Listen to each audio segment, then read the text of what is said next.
귀한 찬양 들려주신 찬양대 감사드립니다. 함께 기도하시겠습니다. 사랑하는 하나님 아버지 감사드립니다. 이 시간 하나님 말씀을 듣기 원합니다. 성령 하나님 이곳 가운데 친히 임재하여 주시고 무엇보다도 각 심령 가운데 말씀하여 주시옵소서. 하나님의 말씀이 생명수같이 우리 가운데 들려지게 하시사 우리의 마음에 기쁨이 넘치게 하시고 감사가 고백되어지는 은혜의 시간 되게 하여 주시옵소서. 설교자 입시를 주장하시사 하나님의 말씀이 온전히 드러나고 하나님 말씀이 온전히 선포되도록 역사하여 주시옵소서. 예수님의 이름으로 기도드립니다. 아멘. 한 주간 잘 지내셨습니까? 우리 성도님들의 모든 삶의 자리에 하나님의 은혜와 평강이 가득하시기를 축복합니다. 우리 한번 이미지 사진 한번 보여주시겠습니까? 그럼 혹시 이게 어떤 탑인지 아실까요? 프랑스 파리에 있다. 그러면 이게 뭘까요? 에펠탑입니다. 에펠탑 가보셨습니까? 가고 싶어요, 저도. 여러분, 에펠탑이요 1887년에 만들어졌다 그래요. 이게 만들어진 이유가 뭐냐면 이 당시에 이 파리 만구 박람회가 있는데 이 박람회 입구에 장식을 하기 위해서 이 탑을 이제 만들기 시작했다고 합니다. 근데 그 당시에 이런 탑을 본 적이 없으니까요. 많은 예술가와 지식인들이 신문에다가 항의서를 냈다고 합니다. 저 쓸모없고 괴물 같은 탑, 저 탑이 우리 파리의 아름다움을 망칠 것이다. 그러면서 저 탑을 짓지 말자라고 이제 이야기했다고 합니다.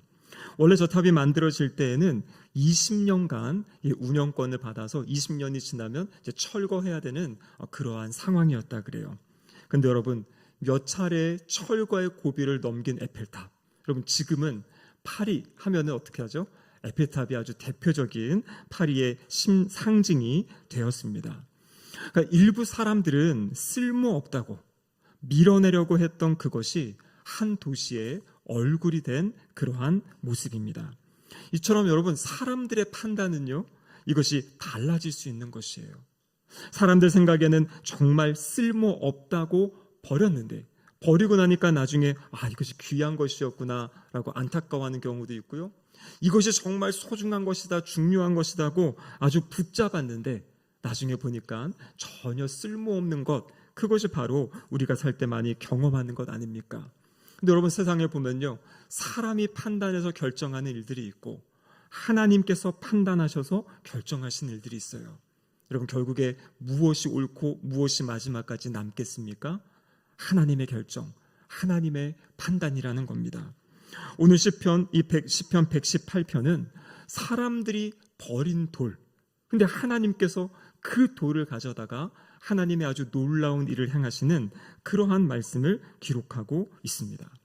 사람들에게는 버림받았지만 하나님이 택하시는 거고요. 사람들은 끝났다라고 판단하지만 하나님은 그곳에서부터 새로운 구원의 역사를 행하시는 그러한 이야기가 오늘 시편 118편에 기록되어져 있습니다. 오늘 말씀을 통해서 우리의 인생이 무엇 위에 세워져 있는지 다시 한번 확인하시며 은혜 받으시는 시간 되시기를 축복합니다. 첫 번째로는요, 사람들이 버린 돌을 하나님께서 머릿돌로 세우셨습니다. 오늘 본문 22절의 말씀인데요, 이렇게 기록되어 있죠. 건축자가 버린 돌이 집 모퉁이의 머릿돌이 되었나니. 우리 성경에는 지금 건축자가 이렇게 되었는데 원어 성경을 보면 건축자들이 복수형입니다. 그러니까 사람들이 보고서 이 돌은 쓸모없어, 이 돌은 필요 없어 하고 버렸는데 누군가가 그 돌을 가져다가 아주 귀한 돌로 사용했다라는 그러한 이야기입니다. 성경에 보면요, 여기 머릿돌이라는 것이 나오죠. 모퉁이의 머릿돌. 자, 그림 한번 보여주세요. 모퉁이의 머릿돌이 무엇이냐면 저런 식으로 건물이 있을 때 노란색 부분, 그래서 건물과 건물의 이 모퉁이가 되는 이 모서리를 결속해주고 또 이 머릿돌을 통해서 건물 전체의 구조와 방향을 정해주는, 저 머릿돌을 쌓은 것에 따라 양옆으로 또 위아래로 이제 벽돌을 쌓아가는 아주 중심이 되는 돌이 바로 머릿돌이다라는 것입니다. 여러분, 이것은 아마 비유적인 이야기겠죠. 건축자가 버렸는데 누군가의 그것이 귀하게 쓰임받았다. 그래서 이 시편 118편에 이 말하고 있는 화자가 누구인지 성경학자들은 여러 가지 추측을 합니다. 왜냐하면 본문에는 명확히 나와 있지 않기 때문에요. 그래서 어떤 학자들은 바로 어떤 왕, 버림받은 왕이 다시 하나님에 의해 세워져 쓰임받았다. 아니면 어떤 버림받은 민족, 연약한 민족, 이스라엘 민족이 하나님에 의해 다시 이렇게 회복되어지는 어떤 그러한 역사, 그것을 기록한 것이 이 시편 118편이다 이야기를 하는데요. 중요한 것은 무엇이냐면 핵심은 이것입니다. 문나라에 둘러싸여서 죽음 직전에 몰렸던 그 상황에서 하나님이 구원을 베풀어 주신 겁니다. 그래서 이 시편 118편 하반부에는 어떤 이야기냐면 구원받은 사람이 하나님께 감사해서 성전에 나와서 지금 서원제 감사제를 드리고 하나님을 높여드리는 그러한 장면이다라는 것이에요. 그러니까 원수들의 눈에서는 이미 왕과 이 백성은 끝난 것인데, 그런데 이 백성이 다시 살아나는 것이에요. 그리고 귀한 일들을 감당하는 것입니다. 그 모든 역사를 이루신 분이 누굽니까? 23절에 보니까요, 이는 여호와께서 행하신 것이요 우리 눈에 기이한 바로다. 여호와께서 행하신 거예요. 기이하다라는 것은 아주 놀랄만한 일이다라는 것이에요. 많은 사람들이 생각할 때 별 볼 일 없어 보이고 더 이상 쓸모없어 보이고 이제 내다 버려야 될 것 같은 어떤 그러한 존재, 그 존재를 하나님께서 일으키시고 세우시는 놀라운 은혜의 역사를 이야기하고 있는 것이죠. 여러분, 여기서 나오는 이 왕이 결국에 지향하는 완전하시고 위대하신 왕이 계십니다. 그 왕이 누구시겠습니까? 바로 예수 그리스도이십니다. 예수님께서는 마태복음 21장 42절에서 이 말씀을 그대로 인용하시면서 이 말씀을 예수님 자신에게 적용하십니다. 당시의 종교 지도자들이, 유대 지도자들이 예수님을 마치 버린 돌처럼 예수님을 십자가의 길로 밀어넣지 않습니까? 그럼에도 불구하고 십자가에서 죽으신 예수 그리스도를 하나님께서 다시 살리시고 부활시키시고 그리고 하나님 보좌 우편에 앉히신 그 사건을 이야기하고 있는 것입니다. 그래서 사도 베드로도 사도행전 4장에 보면요, 이렇게 이야기하고 있죠. 한번 4장 11절 말씀 올려주시기 바랍니다. 이 예수는 너희 건축자들의 버린 돌로서 집 모퉁이의 머릿돌이 되었느니라. 그래서 이 시편 118편의 이 이야기가 바로 예수 그리스도를 예표하고 있는 것을 이야기하고 있는 것입니다. 서양 사람들은 예수님을 알아보지 못하고 예수님을 십자가에 내어주고 십자가에서 죽임을 당하게 했지만 하나님께서는 바로 그 예수 그리스도를 일으키시고 살리셔서 바로 예수님을 통해 귀한 믿음의 역사를 행하시는 거죠. 예수님이 머릿돌이 되셨다. 예수님이 어디에 기초가 되십니까? 무엇의 기초가 되십니까? 바로 우리 교회의 기초가 되시잖아요. 그리고 예수님은 우리의 인생에, 우리의 삶의 기초가 되시는 그 은혜로우신 분이 바로 우리 예수님이 되셨다라는 거죠. 여러분, 이러한 하나님의 섭리를 미리 보여주는 구약의 한 인물이 있습니다. 우리가 잘 알고 있는 요셉이라는 분이죠. 요셉이 어땠습니까? 형들로부터 버림을 받았어요. 그래서 그는 종이 되고 종살이를 하고요, 또 죄수, 감옥에 갇혀서 죄수의 삶을 살았습니다. 근데 하나님께서 하나님의 때에 그를 살리시고 일으키시고 높이시잖아요.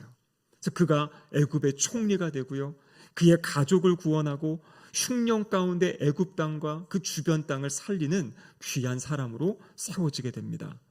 요셉이 마지막에 형들에게 이러한 고백을 하죠. 우리 창세기 50장 20절 말씀을 같이 한번 읽어보겠습니다. 당신들은 나를 해하려 하였으나 하나님은 그것을 선으로 바꾸사 오늘과 같이 많은 백성의 생명을 구원하게 하시려 하셨나니. 아멘. 여러분, 그렇습니다. 우리가 살다 보면요, 사람들이 우리를 버릴 때도 있습니다. 우리에게 악한 일을 할 때도 있어요. 여러분, 기억하시기 바랍니다. 그 악한 일을 통해서도 하나님은 그것을 선으로 바꾸시고 하나님의 뜻을 이루어 가실 수 있는 분, 그분이 바로 우리가 믿는 주님이십니다. 여러분, 세상은 끊임없이 사람들을 저울질합니다. 이 사람이 얼마만큼 성과를 내고 있는지, 이 사람이 얼마나 쓸만한 사람인지, 그래서 끊임없이 평가하고요, 잘한다 하면 높여주고 못한다 하면 이 사람들을 밀어내는 것이에요. 우리의 삶의 자리 또한 그렇지 않습니까? 때로는 우리 나이 드신 분들 점점 이제 삶의 자리, 지키던 자리에서 은퇴하실 연령이 되시고요. 은퇴한 다음에 많이 말씀하시는 게 나는 이제 쓸모로 다한 사람인가 하시면서 되게 서러운 마음, 서운한 마음이 든다는 고백을 하세요. 사실 여러분 그것만이 아닙니다. 젊은 분이라고 그렇지 않습니까? 우리가 젊은 모든 청년들 아니면 우리 직장인들 끊임없이 경쟁하잖아요. 누가 더 잘한다, 못한다, 그럼 비교함 가운데 살아가는 것이 우리의 삶의 모습이에요.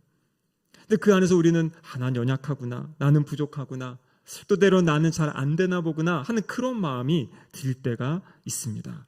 여러분 그런데 기억하시기 바라요. 그것은 세상의 기준과 세상의 시각에서 그렇다라는 것이에요. 근데 그것보다 더 중요한 것은 무엇입니까?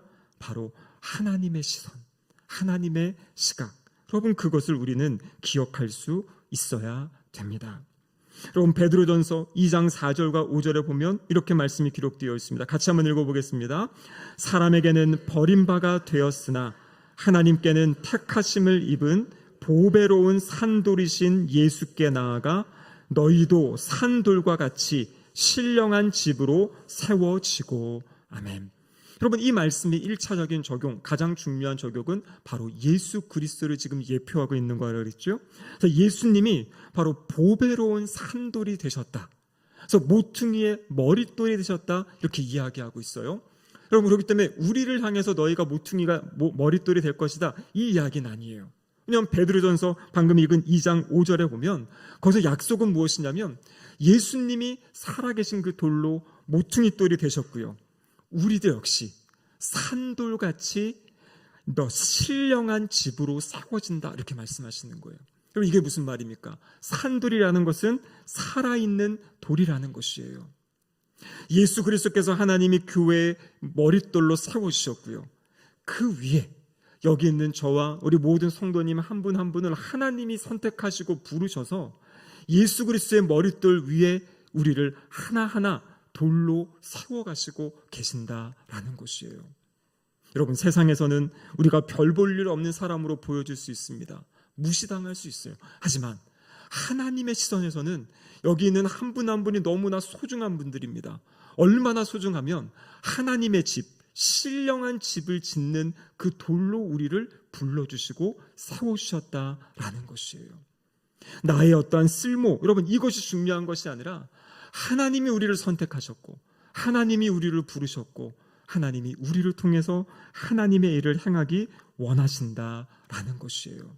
살아있는 돌, 여러분 여기서 살아있다라는 것, 생명이 있다라는 가장 중요한 것은 무엇입니까?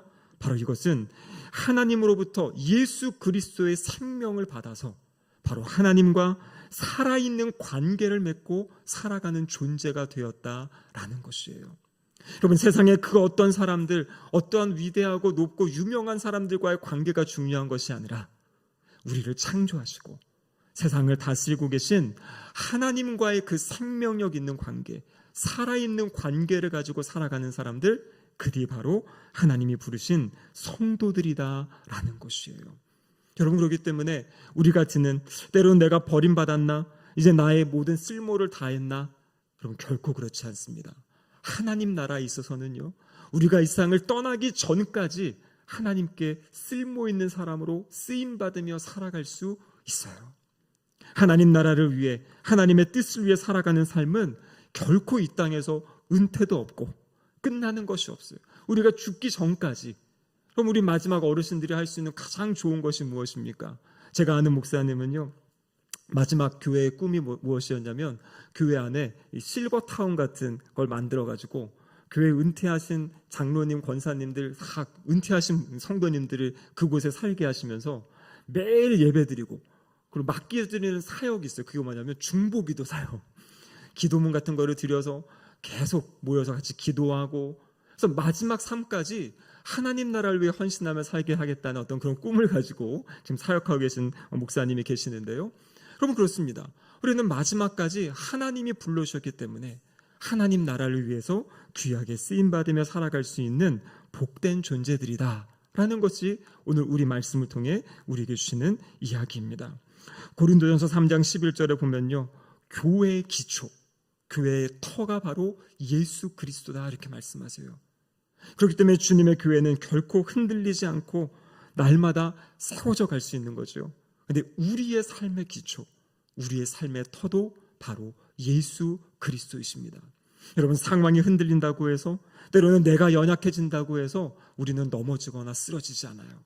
왜냐하면 우리는 반석 대신, 머릿돌 대신 예수 그리스도 위에 서 있기 때문입니다. 여러분, 그러면 그러한 사람들이 어떻게 살아가는가? 두 번째는 뭐냐면 이 머릿돌 위에 구원의 날을 우리에게 주신 거예요. 오늘 본문 24절에 보면 이렇게 기록되어 있죠. 이 날은 여호와께서 정하신 것이라. 이 날에 우리가 즐거워하고 기뻐하리로다. 여러분, 이 날이 어떤 날입니까? 바로 버림받았던 돌이 머릿돌로 세워진 날.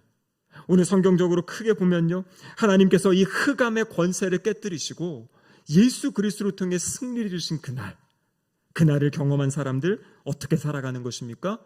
즐거워하고 기뻐하는 것이에요. 오늘 우리 찬양대가 찬양을 아주 빠르고 즐겁고 경쾌하게 했는데 핵심이 무엇입니까?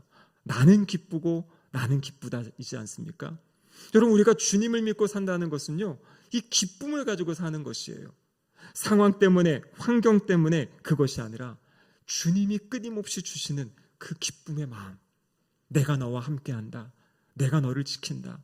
내가 너를 끝까지 붙든다. 그 주님의 그 위로와 격려 때문에 상황은 때로는 힘들고요, 눈물 나는 상황이지만 여러분, 그 상황에서도 우리가 기뻐할 수 있고 즐거워할 수 있다라고 말씀하고 계시는 거예요. 여러분, 또한 우리가 즐거워하고 기뻐할 수 있는 이유가 무엇입니까? 나오는 25절에 이렇게 나와 25절 말씀 같이 한번 읽어보겠습니다. 여호와여 구하옵나니 이제 구원하소서. 여호와여 우리가 구하옵나니 이제 형통하게 하소서. 그럼 우리가 기뻐할 수 있는 이유가 무엇이냐면 바로 우리를 구원하실 분이 계시고 우리를 형통하게 하실 분이 계시다는 것이에요.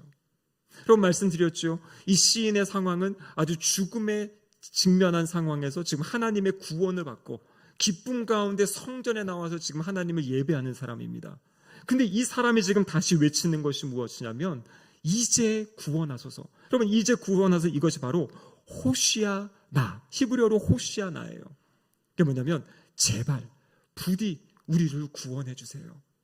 이것이 신약으로 넘어오면 예수님이 바로 그 예루살렘 성전에 입성하실 때 그때 사람들이 호산나 호산나 찬양했지요.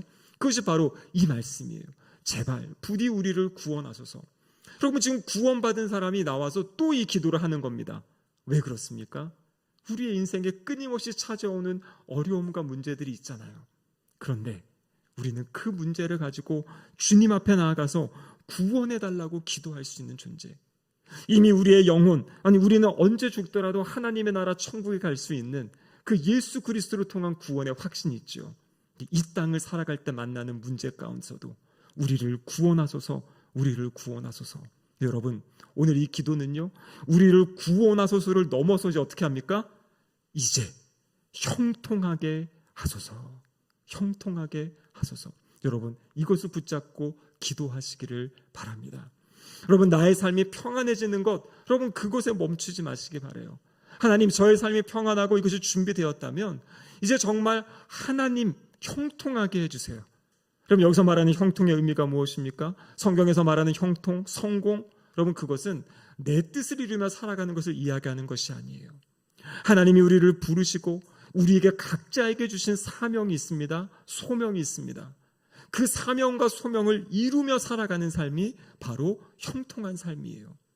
예수님이 십자가 위에서 다 이루었다라고 이야기하실 수 있었던 것, 왜 그렇습니까? 하나님이 맡기신 사명을 이루신 거잖아요. 예수님 그 주변에 많은 일들이 남아 있었지만 하나님이 맡기신 것을 이루시면서 다 이루었다라고 고백하시잖아요. 그럼 우리의 삶도 마찬가지입니다. 하나님이 우리 각자에게, 또 우리 교회를 통해, 우리 공동체를 통해 주시는 사명들이 있어요. 우리의 기도가 무엇이 되어야겠습니까? 하나님, 나의 어려움에서 건져주시고 건진받은 제가 하나님 나라를 위해 살아가게 해주세요. 하나님 나라를 위해 쓰임받게 해주세요. 저의 삶이 형통하게 해주세요 라고 기도하시기를 바랍니다. 그럼 그렇기 때문에 우리는 기뻐할 수 있는 것이에요. 어떤 어려운 상황에서도 하나님이 나를 살리실 것이다. 하나님이 나를 형통하게 하실 것이다. 하나님이 나에게 주님 약속하신 복을 주실 것이다. 이어지는 26절에도 이렇게 되어 있죠. 여호와의 이름으로 오는 자가 복이 있다. 여러분, 이 땅에서 가장 큰 복은 무엇이냐면 바로 그 하나님을 알고 하나님께 기도할 수 있고 하나님을 예배할 수 있고 하나님의 기도에 응답을 받으며 살아가는 사람, 이 사람이 가장 복된 사람인 줄로 믿습니다. 그럼 그렇습니다. 성경은요, 우리가 예수님을 잘 믿는다고 해서 고난이 없다라고 이야기하지 않습니다. 예수님을 잘 믿는다고 해서 눈물이 없다라고 이야기하지 않아요. 눈물도 있고 고난도 있고 어려움도 있지만요, 그 안에서 주님이 우리를 만나주시고 우리를 빚어가시고 우리를 하나님의 사람으로 세워가시는 놀라운 은혜가 있기에 우리는 기뻐하고 즐거워하며 하나님을 찬양할 수 있습니다. 여러분, 우리 가운데 있는 좀 잘못된 안타까운 것이 있어요. 이것이 무엇이냐면 기쁨을 자꾸 절제하려고 하는 거예요. 이 문제가 해결되면, 우리 아이가 이렇게 좀 자리를 잘 잡으면, 이 빌린 대출금이 다 갚아지면 이 문제가 해결. 여러분, 근데 우리 삶은요, 문제 없는 삶이 없다 그랬죠. 그래서 우리가 해야 될 것은 무엇이냐면 어려운 일들이 있지만 그럼에도 불구하고 하나님이 우리에게 주신 은혜들이 있잖아요. 하루의 삶을 돌아봐도 힘든 일도 있고 어려운 일이 있지만 또 하나님이 주시는 은혜와 기쁨의 일들이 있잖아요. 여러분, 그 기쁨의 일, 감사의 일들, 여러분 그것을 누리시기를 바라요. 그리고 그 기쁨의 감정을 표현하시고요. 그리고 그 기쁨을 가지고 하나님을 찬양하시고 하나님을 높여드리는 그런 복된 삶 살아가시기를 축복합니다. 여러분, 이러한 삶이 마지막으로 어떻게 살아야 되는가? 오늘 27절에 나와 있는데요, 바로 비추신 빛에 감사하며 헌신하며 살아가는 것이에요. 27절 말씀 같이 한번 읽어보겠습니다. 여호와는 하나님이시라. 그가 우리에게 빛을 비추셨으니 밧줄로 절기 제물을 제단 뿔에 맬지어다. 아멘. 여러분, 그렇습니다. 하나님은 끊임없이 우리에게 빛을 비춰주시는 분이세요. 빛이 무엇입니까? 빛은 생명이에요. 빛을 받으면 식물이 자라갑니다. 주님의 얼굴에 빛을 볼 때마다 우리의 심령이 자라가고 성장하는 것이에요. 여러분, 빛은 어떤 방향을 가르쳐 주지요. 우리가 어떠한 방향으로 나아갈지, 어떠한 삶으로 살아가야 될지 하나님께서 보여주시고 비춰주셨어요. 그럼 우리가 해야 될 것이 무엇입니까? 재물을 제단뿔에 맬지어다. 무슨 말입니까? 바로 하나님 주신 그 은혜, 하나님 주신 그 감사함을 가지고 하나님께 헌신하며 하나님을 섬기며 살아가는 삶을 우리에게 말씀하고 계신 거예요. 하나님 우리에게 끊임없이 은혜를 베풀어 주시고 그 은혜를 입은 사람의 모습. 여러분, 요즘에는요, 염치가 없는 사람들이 많고요, 기초를 모르는 사람들이 너무나 많은 것 같아요. 어른들 말고 좀 다음 세대들, 앞으로 큰일 났습니다. 저희 아이들과도 이렇게 얘기하다 보면은요, 아빠, 이 친구는 어떻게 이거를 안 하려고 그래? 그러니까 당연히 피드백을 해야 되고 이야기를 해야 되고 자기의 상황을 표현을 해야 되는데 하지 않는 것, 너무나 당연하게 여긴다는 거죠. 어디까지 몇 시에 같이 모이자 했는데 오지 않으면, 오지 못할 상황이 있으면 이야기를 해야 되는데 그냥 아무것도 표현하지 않고 나타나지 않는, 그 나중에 이야기하면 당연한 듯이 내가 사정이 있어서 못 갔는데 왜 나한테 그러냐고 그러면서 너무나 답답하다는 이야기를 해요. 여러분, 그런데 때로 우리가 하나님 앞에 그러한 모습으로 살아갈 수 있어요. 힘들고 어려운 문제가 있을 때는 주님 앞에 나와서 간구하는데 삶의 문제가 풀리면은요, 하나님께 간구하는 것이 아니라 그때부터는 나 몰라라 하는 그런 연약한 모습이 우리에게 있다라는 것입니다. 여러분, 우리는 하나님 앞에서 염치를 알고 사셔야 됩니다. 가장 중요한 것이 무엇입니까? 오늘 이 시편의 기자가 한 것, 그 구원받고 나와서 하는 것이 지금 성전에 나와서 하나님을 높여드리고 찬양하는 것이에요. 여러분, 하나님을 찬양하는 것, 하나님께 감사하는 것, 이것이 바로 하나님이 우리에게 주신 은혜에 보답하는 가장 중요한 출발이고 이거 표현인 줄로 믿습니다. 그러면서 삶의 자리에서도 많이 찬양하시기 바라요. 하나님이 하신 일을 여러분 찬양으로 부르고 찬양으로 고백하고 또 찬양을 들으시기 바라고요. 입술로 고백하세요. 그리고 예배당에 나올 때마다 또 하나님께 감사하는 그 말씀들, 감사의 고백을 여러분 하시기 바라요.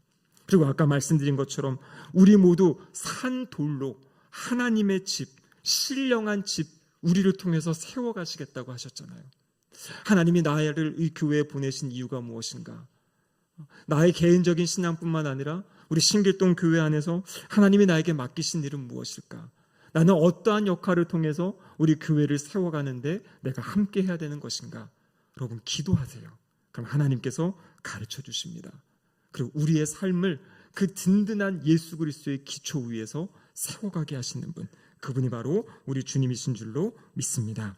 여러분 우리가 어디에 서 있는지 기억하시기 바랍니다.